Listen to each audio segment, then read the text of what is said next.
Aspirators. In this chapter, you will learn about aspirators, what they do, how they work, different types and how they are adjusted, and how they are maintained. Aspirators are designed to remove lightweight impurities from the wheat. Lightweight impurities may include dust, gloom, and small or broken kernels. Aspirators can be situated at several points in the system. At intake, aspirators are used to reduce the amount of dust released into the air. Aspirators are located directly following milling separators. They remove particles that are lighter than wheat, but similar enough in size to have avoided removal by the screens.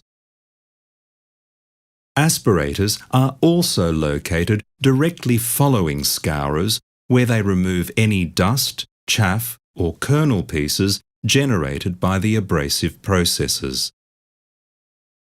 The wheat stream enters the aspirator and is spread out into a thin, wide stream, usually by a vibrating tray.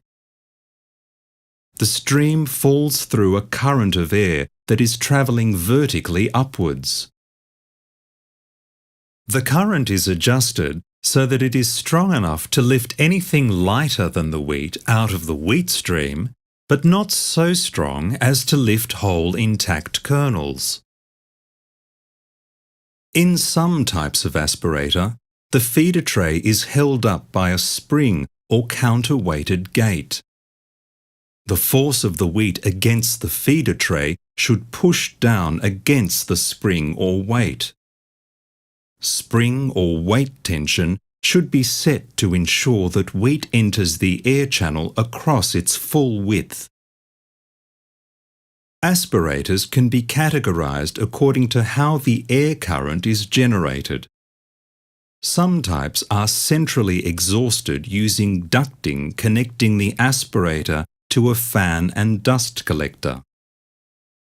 Others are closed systems and are exhausted by built-in radial fans, though they may also use some external exhausting.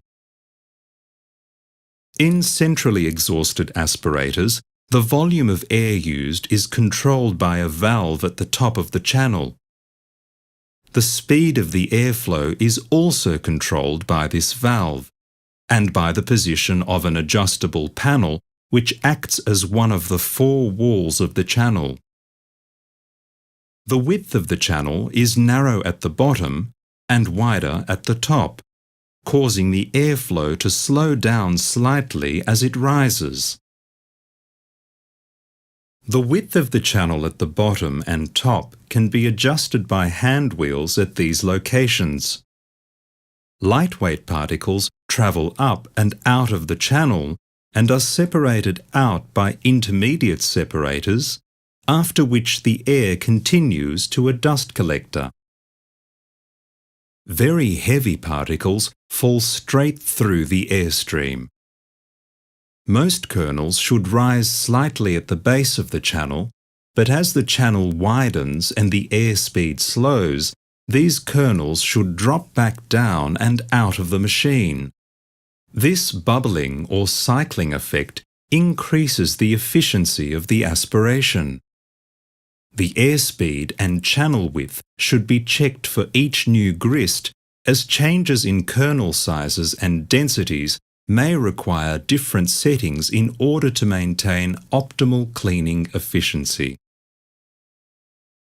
Closed system aspirators with built-in fans may also have adjustable walls, but the light particles travel to an internal expansion chamber instead of an external dust collector. In the expansion chamber, the light solids are separated from the clean air. The clean air is fed back down to the base of the air channel to restart the cycle. The light solids are conveyed out of the expansion chamber by a screw feeder and an airlock.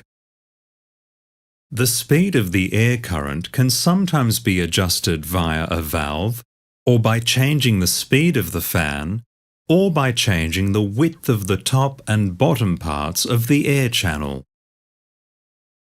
The sound wheat falls through the air current and then out of the aspirator by pushing through a weighted outlet gate. Regardless of aspirator type, the condition of the feeder should be monitored to ensure that the vibratory motor is functioning properly and the springs have not lost their tension. Expansion chambers should be monitored to ensure chaff has not built up or blocked the outlets, as this could represent a fire hazard. The efficiency of centrally exhausted aspirators is dependent on dust collection